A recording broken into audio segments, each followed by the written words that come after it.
Whether it's Johnny Cakes, Hush Puppies, or even a corn dog, you're enjoying some form of cornbread. In the South and Southeast has long been a staple. Here at the National Cornbread Festival, it's become a culinary art form. What are you going to make today? A Mexican chicken cornbread. Mexican chicken cornbread. Serving up something special with an historic American farm product is what many people look for when you talk about farm kitchens and home cooking. And for chefs, young and old, the National Cornbread Festival celebrates a culinary creation that predates the American Revolution. Wow! Oh, smell that. I'm just going to stay right here. But this celebrated cook-off actually started as a way to heat up the economy in this rural southern community. When a new interstate siphoned off travelers passing through South Pittsburgh, Tennessee, the locals went looking for a way to bring visitors back. So how about something this community knew something about? I suggested cornbread, and the other two people in the room, including my wife, said that's the stupidest idea I've ever heard.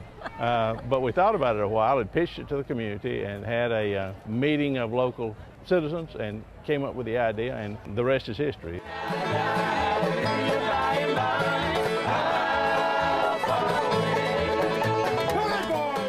So today, South Pittsburgh will welcome more than 50,000 visitors to this annual three-day event. Not bad for a rural community of 3,300 people. Bluegrass music and a colorful midway are part of the draw. But cornbread is the real attraction. Cornbread that generates a good deal of cash for the community. The last 12 years, we've donated over $1 million back to the downtown area to use for streetscape and library, restoration of the theater, and any number of activities that help to make our small town great. As with any other fair or festival in the Heartland, you'll find plenty of good eating here. Much of it centered around cornbread cook-offs that draw competitors from around the country. Has cooking and where they get done all the way through. I'm making a southern cornbread skillet pizza.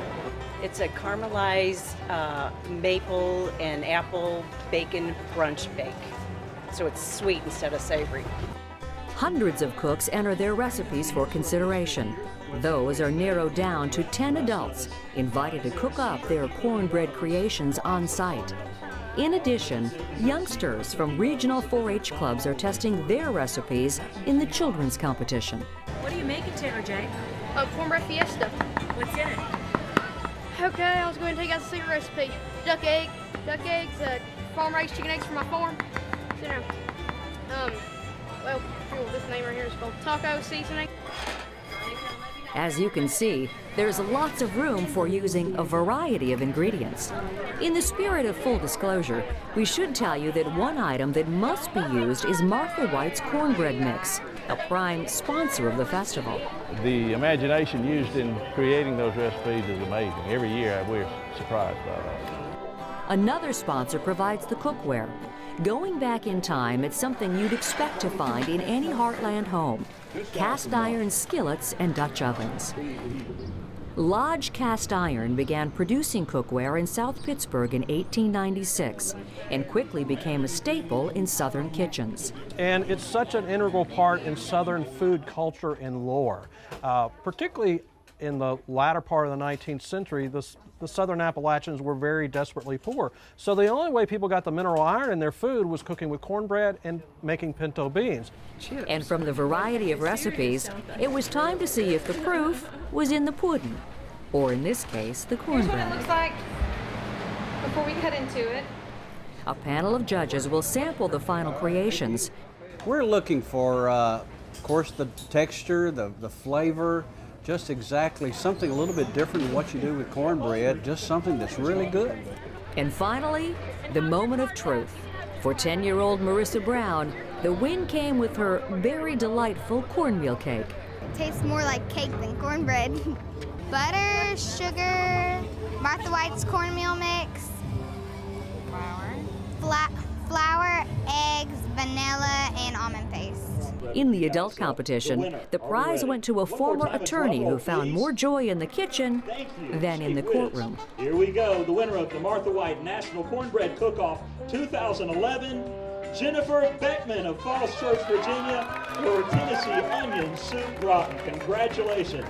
is French onion soup that is mingled with Southern style beans and greens with a cornbread topper. So it's a little French, a little South Pittsburgh, Tennessee, and apparently that appealed to my audience.